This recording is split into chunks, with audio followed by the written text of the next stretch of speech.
Alright, today we're going to take the Quanum V2 goggles and we're going to break these things down. What we're going to turn them into is a remote display unit. That way it's kind of like a spectator monitor. Anybody who's with you while you're flying with your FPV goggles, they can watch the display and see exactly where you're going and what you're doing.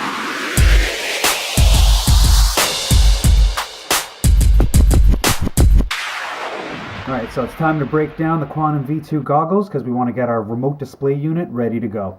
Let's see what we get.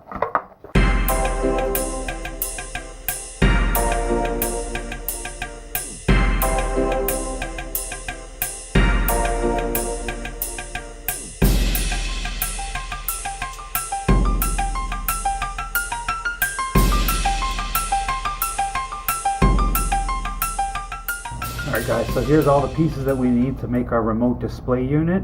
So let's just show you exactly what we have here on the table. So from the Quanum goggles, we've got the monitor. I was able to take the 5.8 gigahertz receiver, my 2S battery. I got some crappy dipole antennas just because those were the antennas I had on the receiver. This was just a power cord that it has a couple of DC barrels to give all of the components a little bit of juice. A few things that I've added to make this a little bit cleaner and to hold all of the wires together, because by the time you have all of this taped together, there's going to be a lot of wires hanging out all over the place. So to make it a little bit easier, I got a couple of things for you. So we got a couple of elastic bands over here. Actually, we got 3, so a few elastic bands. This is actually just a material called styrene. I've talked a little bit about it in some of my videos. Maybe I'll make a video on some of the projects that I've made out of styrene, but that's for another day. Today, let's build a remote display. A couple of different pieces of styrene, and as you can see, I've also put on some Velcro or hook and loop tape if you want to get all fancy.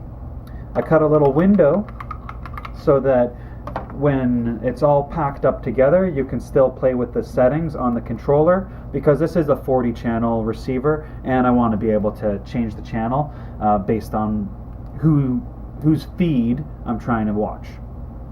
Other than that, this one right over here, this is just, it's another plastic panel, and I put a piece of foam on it. I bent the edges up so that it would fit perfectly on the screen. Anyway, I thought that was just good as a little screen protector. It didn't take me very long to make. Yeah, that's about it. Quick and easy. Oh, one more thing. You can't forget the box. This is the box that it's going to hold everything so that it doesn't bounce around in my big cargo box. Now that we've talked a little bit about it, well, let's get right into the build. So first thing I'm going to do is I'm going to take this piece of styrene here. I got some Velcro on the different sides. Added some Velcro to the back of my monitor here. You guys can see that. And we're just gonna run this wire. You guys should be able to see that. Just kind of stuff it in there. And then I just kind of want to almost not center it, but put it almost closer to the top, just to give it just to get it seated in the right place. Okay, so that was actually really easy.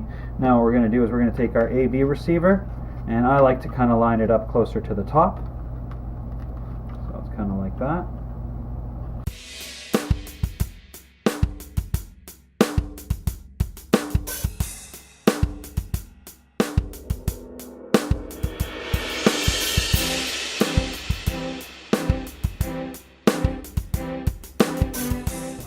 This is basically the monitor, but if you look at the back, you got a lot of loose wires. So that's exactly why I made this little panel, which has a window so that you can manipulate the settings on the controller. So there's nothing technical about this. You're literally just going to fit it right on.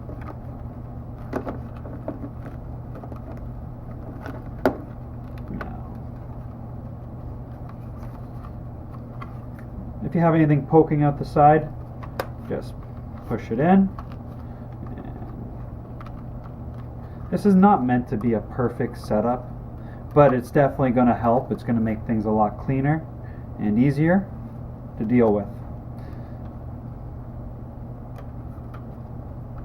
Of course, you need an elastic band because that's just going to hold it all tight.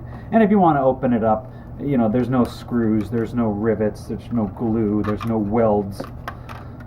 just a couple of elastic bands, and you can access any part of the unit that you want. So that's it. We're going to throw these on.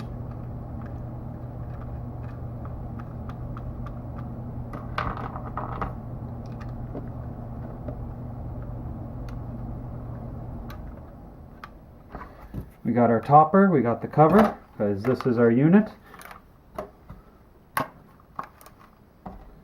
That way the screen is fully protected.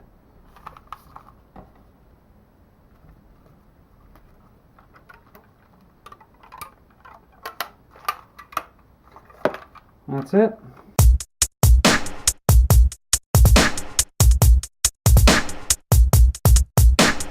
Alright, so now for our test, because we got to make sure this remote display unit works. So all we're going to do is we're going to plug it in. Yes, I'm going to look a little funny while I'm plugging it in. If I was to make this one more time, I would actually measure some of the pieces that I cut out. I would also put on a little switch, maybe a couple of LED lights, just to make it a little bit easier to work with and make it look a little nicer. Other than that, the one thing that you can pretty much see the fuzz over here, we still have to turn on the transmitter. All of a sudden, we got ourselves a picture. So I'll just show you guys to the Mobius up over there. Good to go, no problem. As you can see, well, maybe you can't see, I don't know, but the quality is pretty shitty on this monitor. And now that it's all finished, I'm going to put it back in this box over here.